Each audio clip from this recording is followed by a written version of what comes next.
I hope you guys are ready because we need to talk about Amazon's The Rings of Power series.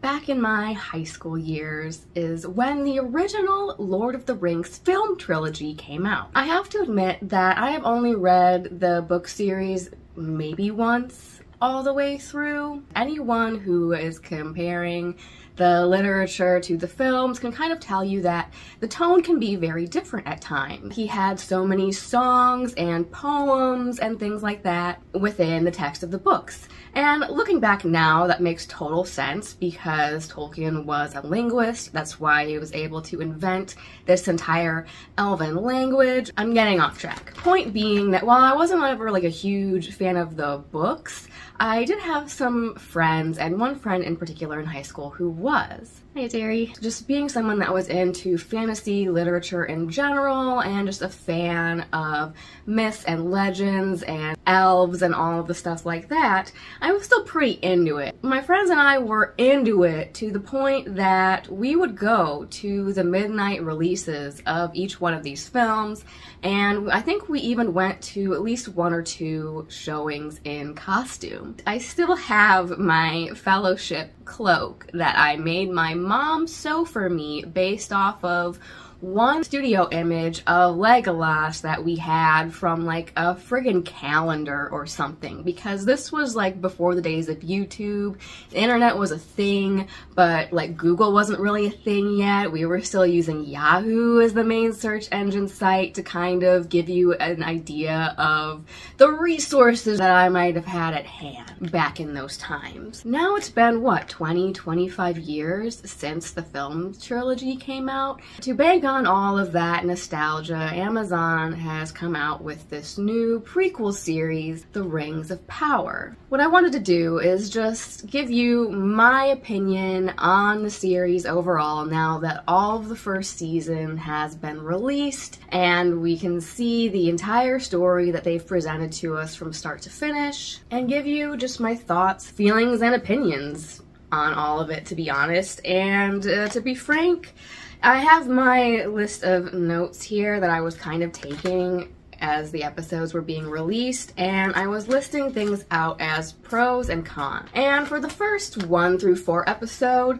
the list of pros and cons are pretty even. But as the series goes on, the list of pros gets shorter and the list of cons sadly gets longer. As I go in and kind of give you a little breakdown episode by episode, we'll get into why and what I liked and sadly mostly what I didn't like about the series. And again, this is kind of coming from the perspective of someone that was in the thick of it when the original trilogy was released, and just seeing all of the build-up and the hype prior to the films coming out and all of the behind the scenes that we saw of just the time, care, and attention that was being put into those films, I think is a large part of why there's such a big piece of our nostalgia now and like have still kind of been assimilated and ensconced within modern millennial meme culture. I know my husband and I kind of have an annual rewatch of the films. The internet has like tainted it for me forever because I cannot watch these movies without like laughing when they hit all of those classic like memeable moments that we see now, like one does not simply walk into Mordor, etc. But I mean, I just feel like that is part of what makes it really hold up and stand the test of time and be rewatchable again and again. Whether you're a hardcore Tolkienist, because even back then when the movies came out, people who were diehard fans of the books, as I said, there was a big tonal shift from the books to the movies and them kind of having to really play up the action. And I think that's somewhat understandable. Like, we need things to keep the audience, and especially a modern day audience, engaged in the story. And so that required for a lot of the action and the action characters like Legolas and Aragorn to be just kind of really scaled up. But I think where this Amazon TV series really fails to hold up to that standard set by the films is, for one, I feel like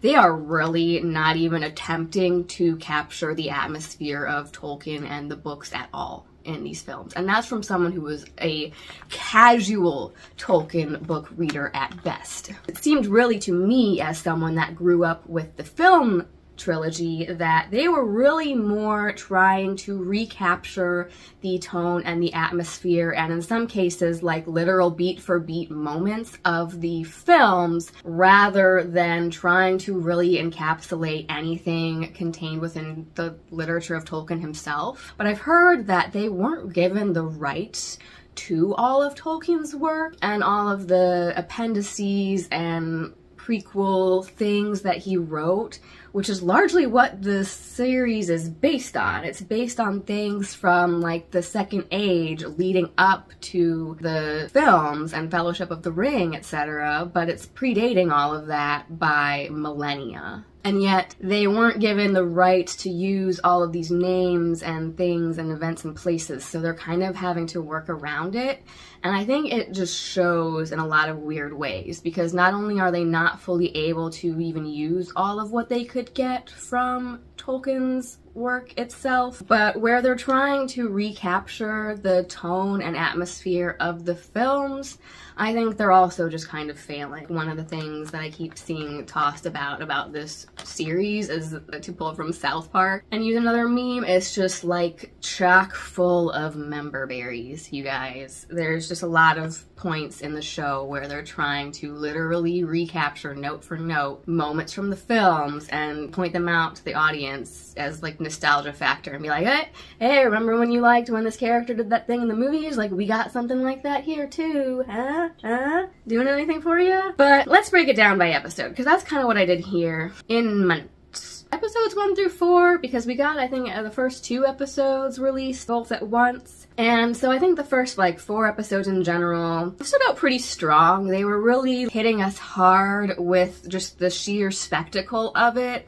And I know the thing that was really just being touted leading up to the release of the show was the sheer amount of money that was spent on it, not only just to acquire the rights to what they could from Lord of the Rings, but yeah, in terms of just the CGI itself and the settings and the landscapes that we get, especially like those CGI backdrops in the first couple episodes, they were jaw-dropping spectacular. No doubt about that. Except for the warg. The CGI wargs were really bad, and there was one scene in particular where the CGI, like, warg animal thing was just really cringe and hard to look at and looked super low budget. But the landscapes and the backgrounds are very on point. Solid work there. So I think they did a good job of initially setting up an atmosphere of the world of the Second Age that these characters are living in. Particularly, I like Numenor and what we got to see of Numenor, because I just knew from the little that I had read of just summaries of the Silmarillion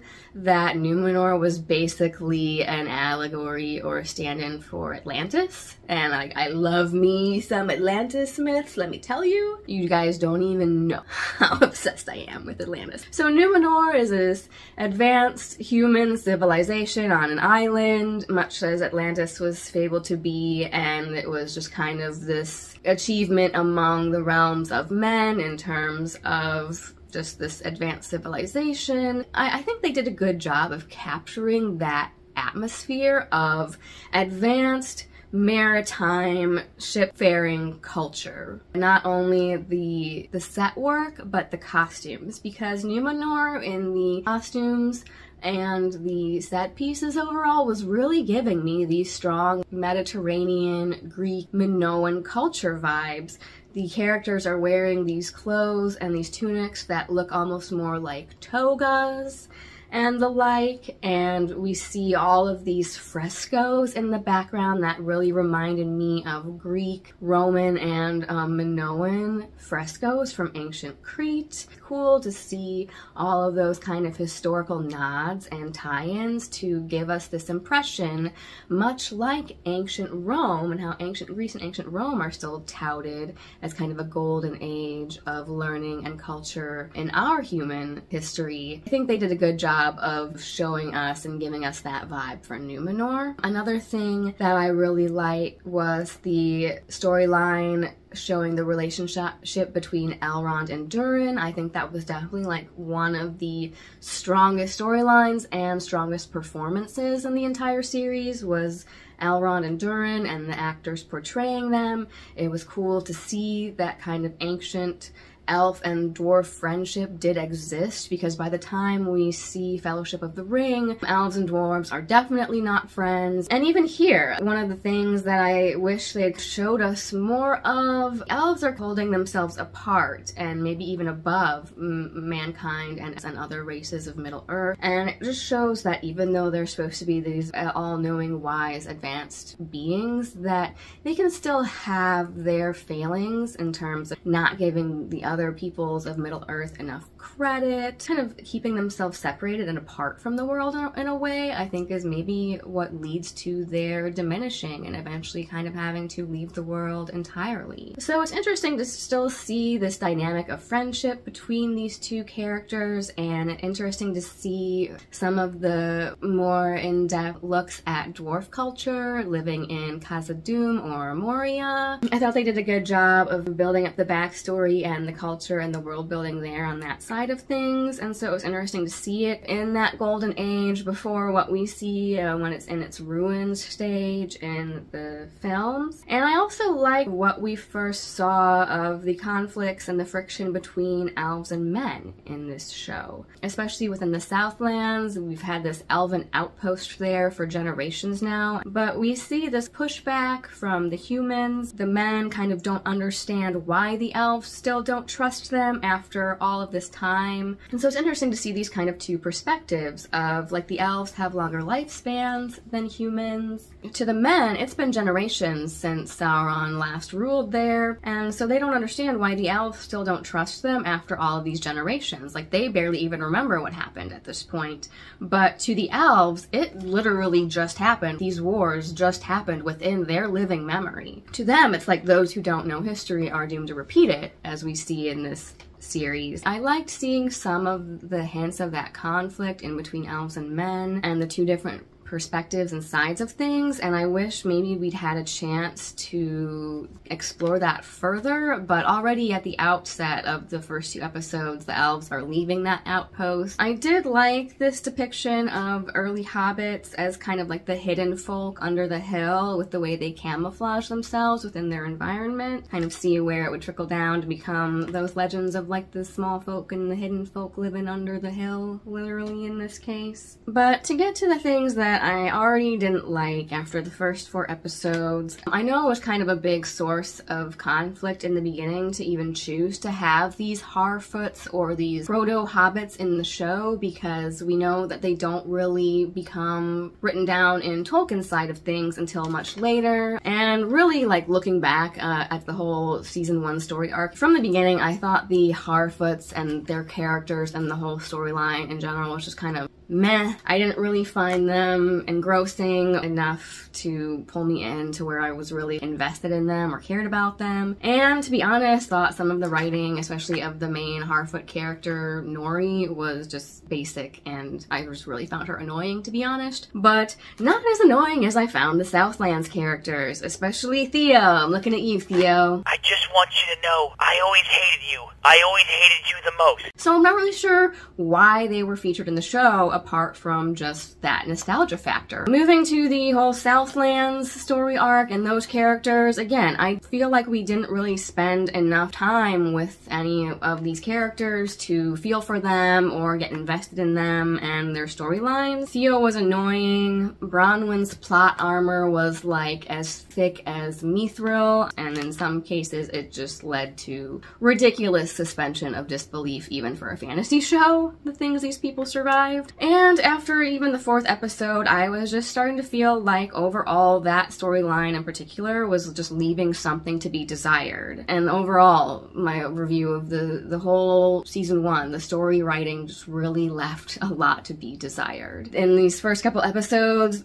the elf guy gets captured by orcs, and I thought it was maybe going to be this cool storyline where he has to escape and free himself so he can go, like, warn everybody that these orcs are here and they're building up an army. But no, they just let the elf guy go because the plot requires him to get back to the others to warn them about the orcs. They have this epic chase scene through the woods where he's trying to run from the orcs and they're right behind him, but the orcs can't live in or tolerate the sunlight at all, so as soon as he gets out of the woods and into an empty clearing, the orcs just stop chasing him because the plot requires him to escape. Even after these first couple episodes, I was just really starting to feel like, A, there were way too many different plot threads to follow. There were too many different groups of characters that the show was trying to follow. And as a result, they had to keep breaking away from all of these storylines to consistently go follow up and follow another character. We didn't have enough time spent with any one group or any one main character for us to really learn anything about them or get invested and care about them as a result. A lot of the Southlands characters, especially by the end of the first season, I don't know where they're going. I don't know why they even existed in the show to begin with. Are they gonna even keep being in the show in season 2? Don't know. Don't care. My husband just got home from work. I had to pause and go tell him what I was making a video about, and then we got engaged into an entirely new rant all about all the things that bothered us in this show. To continue, oh, I need more wine for this. Within the first 4 episodes, I was already feeling like there were too many different plot threads that we were having to break away to follow, and that overall there was a lot more style than substance to the show, and sadly that trend continued for the remainder of the season. So in episode 5 and 6, things start to pick up a little, but the pacing of the entire season was just weird, especially going back and being able to look at it all as a whole and seeing like why they made some of the pacing choices and plot and character choices that they did. Just overall, the characters and plot and story writing of the show left a lot to be desired. So some of the things that I liked about episodes 5 and 6. I did at first like the whole introduction of the man who fell to earth, this mysterious wizard Gandalf figure who falls from the sky in a fiery crater and is discovered by the Hobbit characters. And throughout the entire first season, there's this mystery surrounding him. He's like someone who's literally just been incarnated in human form for the first time. He's like a toddler. He can't speak, he can barely walk, he doesn't know what anything is. And so there's this mystery surrounding him throughout the entire season of who is he? Is he Sauron? Is he baby Gandalf? Is he some other wizard? We don't know. This is the one of the big mysteries of the season, and just looking back on the season as a whole, the whole storyline just seems thrown in solely to have a mystery in there to keep the audience guessing and keep us hooked and keep us watching every episode. Overall, I think that's a big detriment of the series as a whole, is that it's written as a 1 episode every week series. Even if you're not going to release it all at once and let us binge the entire thing all at once, you should at least still structure it that way, because having like a mystery puzzle box that keeps the audience there solely to see what the answer to the mystery is just really not serving a Tolkien-style narrative very well, in my opinion. Like, Galadriel suspects that Sauron is not gone and he's still out there somewhere and that he's rebuilding his army and he's gonna come back. And so she's on this quest to find him, and then there's these characters placed in these storylines throughout the show where it's kind of being teased, this big mystery of, ooh, is this person Sauron? Is this person Sauron? Where is he? Where is he hiding? Is he gonna show up? And that's fine if that's one of the things that they want to have in this show, but the way that it just ends up playing out ends up being very unsatisfying overall, especially by the time you get to the season finale. I did like the twist of seeing the sudden eruption of what becomes Mount Doom, and so when I first saw the first part of this storyline, I was feeling like, oh, sure, Numenorians come in at the last minute and save the day and the whole village is saved, yay. I mean, the timing of that still really bothered me, but I think it still kind of worked as a cool little like twist to have the village be saved only to then have the entire area be destroyed by this volcanic eruption being set off. That's the other thing that just kind of really bothers me about the writing in this show, is it's treating the audience like they're stupid. Both in like teasing these mysteries that are really pretty obvious, but also just, yeah, when it does show us things and reveal things, it does so in a way that's like, hey, just in case you didn't get it, we're literally gonna spell it out for you here. They're not really giving the audience a lot of credit here, and it makes me angry. Either that, or they're just assuming that we're gonna be too stupid to notice all these inconsistencies and like dropped plot lines that they're throwing in. This is just really where I started to lose all interest and enthusiasm with the show, to be honest. Galadriel is getting a lot of flack from the internet at large, and even though I didn't really like some of her portrayal, because in some cases I thought that they really made her character stupid for plot reasons, I thought she was well acted. I will say that, hey, like, I'm a fellow shorty over here, like 5'0", but it did kind of irk me a little bit that they didn't at least try to make the actress look taller in some of the scenes that she was in, because not only are the elves this very tall race of beings, like taller than humans, or at least most humans, Galadriel herself is said to be one of the tallest. I get that the actress is short, but they were able to use forced perspective and CGI in the films to make characters look taller than others. Have her stand on a box or something, because it just really took me out of it and suspended my impression of Galadriel as an elf when she's standing next to all these human characters who are way taller than her. Like, I know that's really nitpicky, but it just ruined my immersion. But I kind of understand like why they're going with the portrayal of her that they are within this world that they're showing us. She's on this revenge quest, this vengeance quest for her brother, and while the Galadriel that we see later is like very serene, peaceful, this is a younger Galadriel, and this is a Galadriel who basically from the time she was young in Valinor saw the destruction of the two trees and like the light of the world going out, and then really underwent a lot of trials and tribulations just to come to Middle-earth.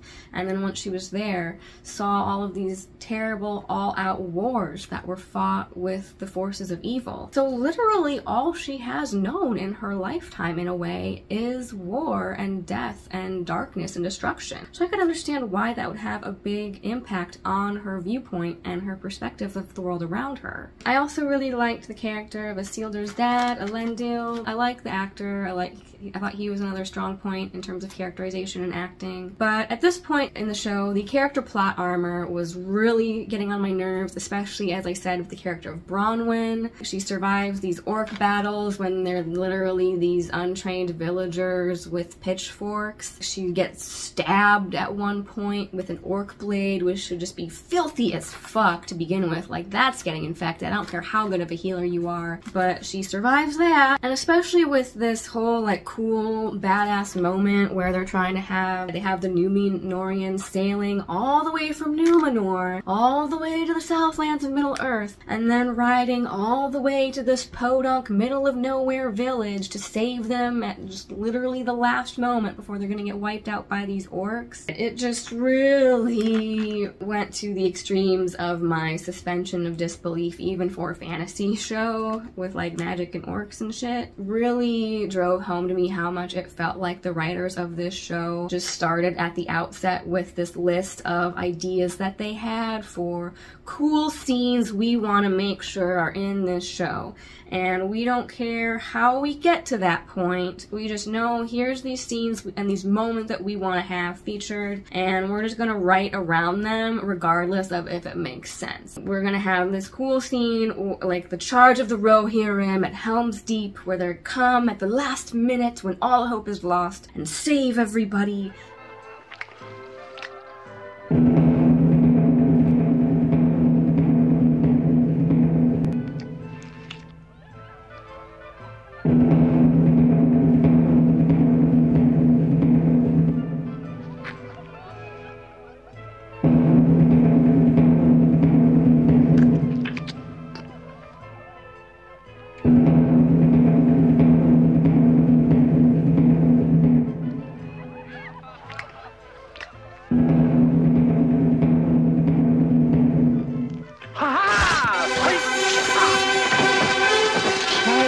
get wanting to have that moment, but again, it's like that too many member berries. We want to recapture these story beats from the movies, and we have this preconceived notion of these things we want to show, and we're just going to write ourselves there regardless of whether that storyline makes sense. It took 3 films for the characters to get from the Shire to Mordor. And here we have characters sailing all the way from an island in the middle of the ocean, all the way to the southlands of Middle-earth, and then all the way from the coastline there, inland to wherever this village was, and somehow they know that not only do they need to go to the southlands, they somehow know that this is exactly where they need to ride to, and they get there at exactly the right minute. And I'm just like, come on now. Really? I'm not buying it. The show does a lot of teleporting around to move the plot forward, and that's fine. Really seemed entirely unrealistic, but they needed to have that member berries nostalgia moment of, hey, remember that cool scene in Two Towers when all the horsies show up? We need a moment like that, and I don't care how we get there. At this point, I think it was mostly just coming from the internet and people trying to find something in this show to like hype, but this is when the Galadriel Harbrand shipping started to happen, and like my note here is just, please stop. Please stop the Galadriel Harbrand shipping. Because there was a whole article where like, oh, the characters discussed the sexual tension between Galadriel and Harbrand in this episode, and I'm just over here like, what sexual tension? There was 0 sexual tension in between these characters. Maybe there's like a shared sense of camaraderie because of what they've been through in the episodes, but what sexual tension? There was none, and I really hope that the show wasn't trying to make there be any, and that the internet was just reading into things on that one, because yeah, no. Moving right along. Episodes 7 and 8 were a little bit more of a mixed bag, but still the list of cons kept growing and growing.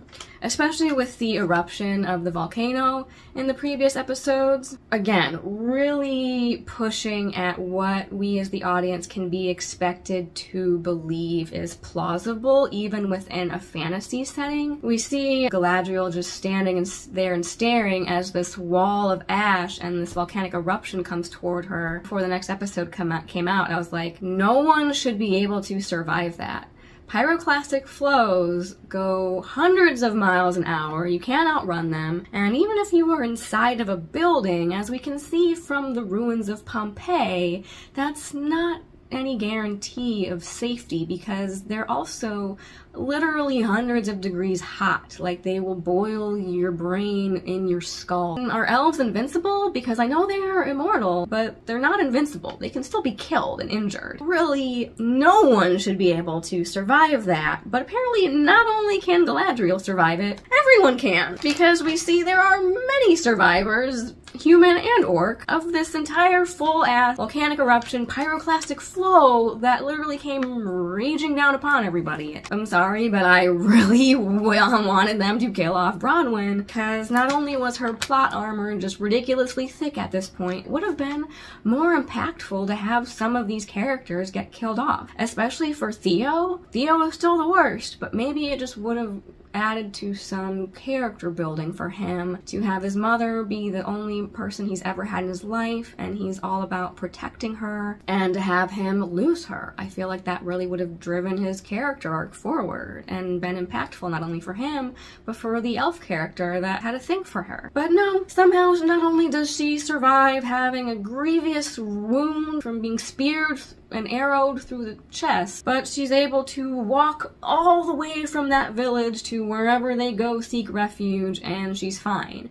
And in fact, she's one of the cleanest, healthiest looking characters by the end of it. So I just didn't really understand in this episode like how her, Galadriel, and Theo got separated from the others. Everyone else is in the same village, and later on we see all the Númenóreans kind of rounding everybody up and going back to their camp where everybody meets up again later. How did Galadriel and Theo get separated from them? They were in the same village, and they just decided that instead of waiting around or trying to check on literally anybody else, woods. They just found each other and wandered off into the woods aimlessly by themselves. The narrative is just not really holding up and making sense upon further examination, or any examination really. I did like the conflict that was portrayed between Durin and his father in the Kingdom of the Dwarf. I did like the story aspect of Tar Miriel going blind. I like Tar Miriel as a character. Again, one of the more stronger points as far as characterization and acting goes. Even though it's a little bit of a trope or a cliche, like the maimed or blind leader or hero, I think it will be interesting to see the impact and the consequences of that in her storyline going forward. And I also really like the portrayal of Durin and his wife, and I think they're total couples goals.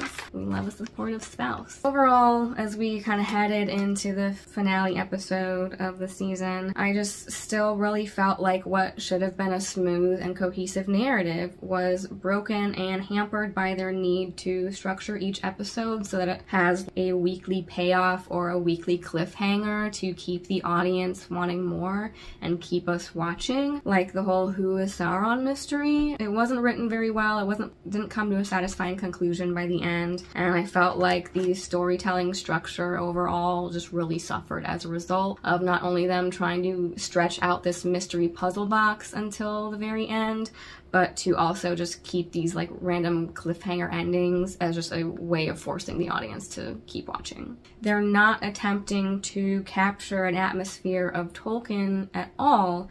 They're really just trying to recapture the movies, especially with these similar story beats of, hey, yeah, remember when we had the charge of the Rohirrim? We have like a charge of horses here too. Remember that scene when Arwen rides her horse through the pine forest to get away from the Nazgul? We have a Galadriel riding horses through the pine trees chasing someone scene too. It's never gonna hold a candle to the original in people's minds or in reality, no matter how hard you try. Even just from a story writer standpoint, directing standpoint, you had all the money in the world and you really like wanted to be given this opportunity to tell this story in your own way. Find your own style and stop just trying to literally copy Peter Jackson and doing it poorly at that. The reason that the movies stand up so well and performed so well to the point that they won Oscars was that there was so much time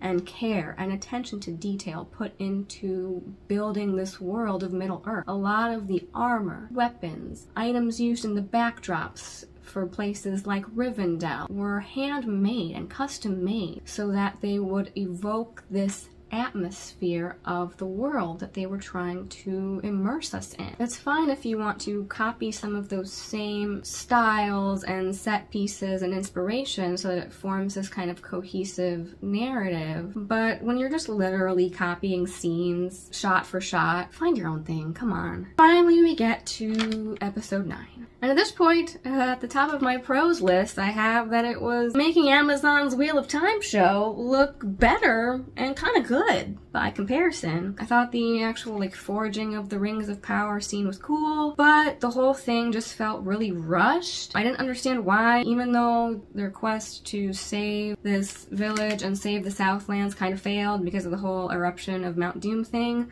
I still didn't understand why the Númenóreans sailed all the way there just to turn around and literally have the bulk of their forces leave again after that. You just got to Middle-earth. Sauron's still there. He's still a threat. You still have a battle to fight. Why are you just turning around and leaving again right away? Felt like there was a whole lot of build-up. Well, I mean, really, there wasn't even a whole lot of build-up to the forging of the Rings of Power. We were too busy breaking away to follow all these other characters and storylines that not only weren't really that satisfying, like Southlands and The Hobbit. It's taking away from that main Rings of Power storyline to the point that when we did get to this cool, very impactful forging of the Rings of Power scene, it was very rushed. For a series called The Rings of Power, I don't know, I just thought for some reason that the entire series was going to be a build-up to them needing to forge these Rings of Power and then discovering that they'd been tainted by Sauron. But it's the end of season 1 and we already have the 3 Elven Rings, and Sauron's been discovered and he's gone. So, like, how are we gonna get the other ring? Where are they gonna come from?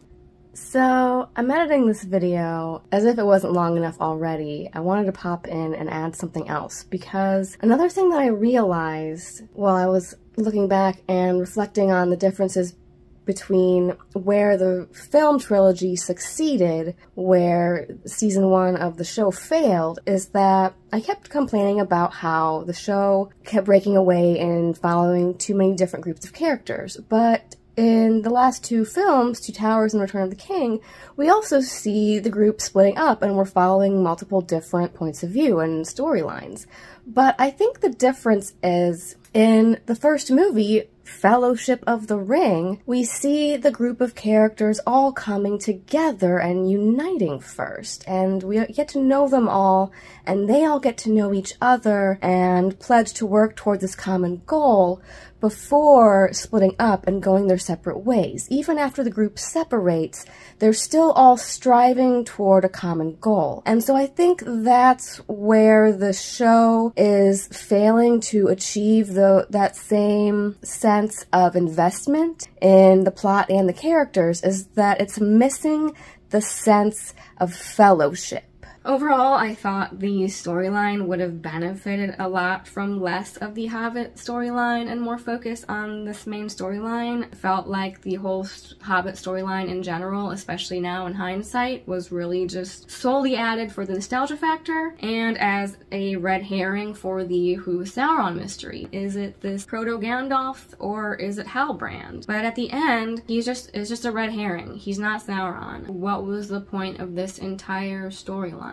And especially with those 3, like, mysterious figures, I don't even know what to call them, like, just 3 mysterious figures who are following around this stranger Gandalf figure the whole time. There was, like, this whole mystery surrounding, like, ooh, who are these 3 characters? Where did they come from? Who are they? What do they want? And they're just pointless. They're pointless. We barely get to see them, and then they're solely just there to serve as a red herring and throw us off for the Who is Sauron mystery, and then they're gone. They're killed off. We don't learn anything about them or who they were or where they came from. That entire storyline could have been removed and have no effect on the overall plot of the show. I don't really want to go back and rewatch the first season because I didn't think it was that well written or that compelling, but I'd be interested to go back and rewatch so that I can try to see if they were trying to portray it as Halbrand knows he's Sauron and he's hiding it from everybody, or even he has forgotten who he is. Because I think that's still a little bit left up in the air. How did that character wind up on a raft in the middle of the ocean? Did he put himself there on purpose, or did he forget who he was and ended up there? I don't know if even the writers know. We'll see. I feel like at the conclusion that not only was I not really invested or care about the Harfoots, I don't know what they added to the overall show besides that nostalgia factor of the first movies had hobbits, so we need to have hobbits one way or the other. If these storylines weren't compelling and they don't really serve an overall purpose in the narrative, are they going to keep going in season 2? Because, like, even with the Southland character storyline, the Southland characters were inserted into the plot solely to give the audience a POV character so that we could see the fall to Sauron and the forming of Mordor, and so that we could have point of view characters while it was happening. But then it's destroyed and it's Mordor now, and even those POV characters that we had of Bronwyn and Theo and the elf aren't there anymore. They left and they're going somewhere else. Okay, they've served their purpose to give us a point of view into what was happening in that region of Middle-earth, and now that that's done, is there even a point in following them anymore? Are they gonna come back for season 2? Why should we even care if they do? Same with the Harfoots. We followed the Harfoots on their migratory journey with this stranger character through the whole first season, and the main Hobbit character, who we've been following, Nori, leaves to go on an adventure with the Gandalf character. So are we gonna follow her? And if so, are we even gonna see any more of the main group of hobbits? What purpose did that serve other than to insert this into the narrative for nostalgia factor and assert this into the narrative so that we could have a red herring to throw us off the trail of the whole who is Sauron mystery? Once we do get the final reveal of like Halbrand is Sauron, I felt like they were really making Galadriel be stupid for plot reasons, because not only did she not sense this at the outset, like she's spent the entire season up until this point on a quest to hunt down and find Sauron because she thinks he's still around and he's been literally right next to you the entire time. And I get that. It's Sauron we're talking about, so he could be strong enough to be able to fool her. But what I really didn't like was that they build up Halbrand as this king of the Southlands because he's carrying around this sigil with him that she takes at face value to be some kind of important coat of arms. And that's all you need to just be immediately assumed to be royalty. In hindsight, that just doesn't make sense why she would think that. She's one of the oldest characters on Middle-earth, so I feel like she would know that there was no king of the Southlands. But even after it's revealed and she finds out that Halbrand is Sauron, I've liked Galadriel overall up until this point. A lot of people are angry at the characterization of her and think it doesn't fit with the Galadriel we know and love from the books or the movies. And I'm like, whatever, this is a younger Galadriel, it's another time, and so I'm fine with whatever way they want to portray her in the show, even if it's different. But she